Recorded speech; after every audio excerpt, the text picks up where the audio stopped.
everyone, my name is Muhammad Akbar Fachriansah.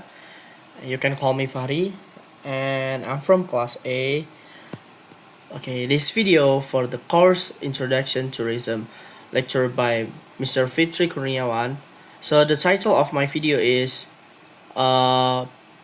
Tourism Crisis Analysis Safety Failure in Labuan Bajo and Domestic Travel shift from Bali to Yogyakarta.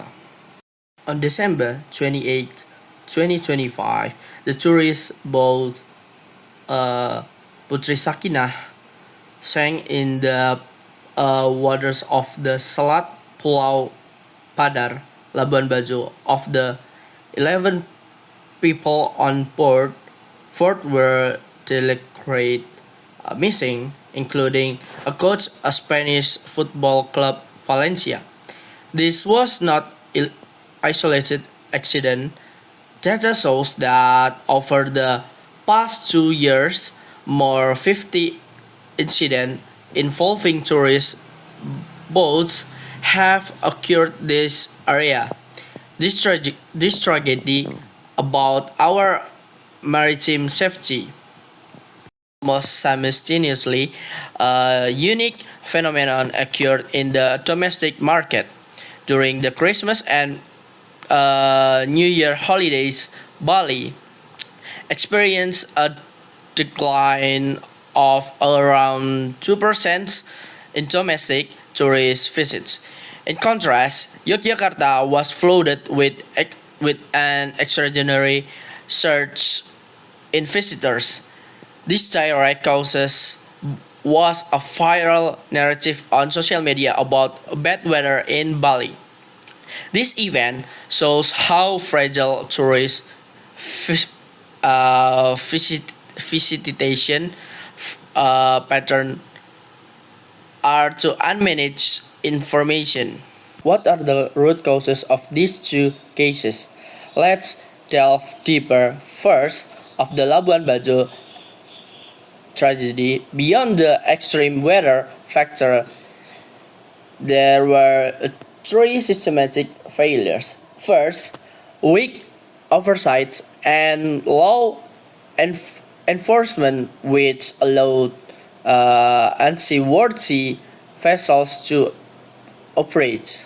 Second, poor safety management, such as unclear emergency procedures and minimal crew training. Last one, 3, neglected safety culture, where the safety of lives was often overridden by commercial interests. Next to second case, Bali to Yogyakarta shift. This shift was triggered by, first, its dominance of social media perception, which can mass change travel decision in a short time. Second, seasonal and weather factors that were not managed and communicated effectively. The last one is easy destination substitution, as Yogyakarta offers strong cultural and experience of perceived as more affordable for domestic tourists. Okay, these 2 events leave a profound impact and exposes chronic weakness. The short-term impact is clear. Labuan Bajo's image is tarnished, local business in Bali suffer losses, and Yogyakarta's infrastructure is strained. Next to, in the long term, international tourists' trust in the safety of Indonesian maritime tourists could be shattered. Meanwhile, the domestic market will become increasingly unpredictable. So, the wide open systematic weakness are, first, a fragile and unenforced safety system. Second, so crisis communication and and official information that lacks behind social media. Third, reactive, not proactive. Destination governance in managing risk of visitors numbers.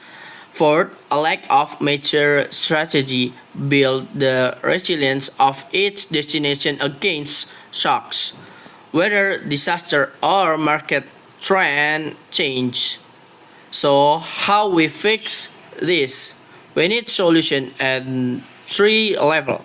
Level 1, operators and industry, every business must implement strict independent safety audits and innovated to create tourism packages that are not weather dependent.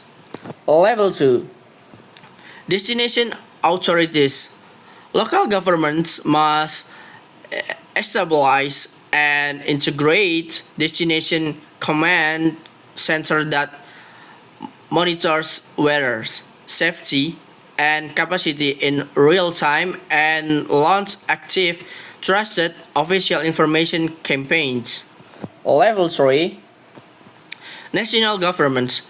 Relevant ministers must implement mandatory national tourism safety standard with strict sanctions and build a national tourism information platform as a single trusted source for safety and destination condition.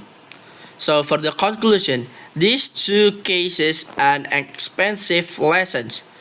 They prove that rapid tourism growth must be balanced with a solid governance, reliable safety system, and smart communication strategies. Our goal is not just a visitor numbers, but building a sustainable, safe, and resilient Indonesian tourism industry. Well, that's all for me for this video. Thank you.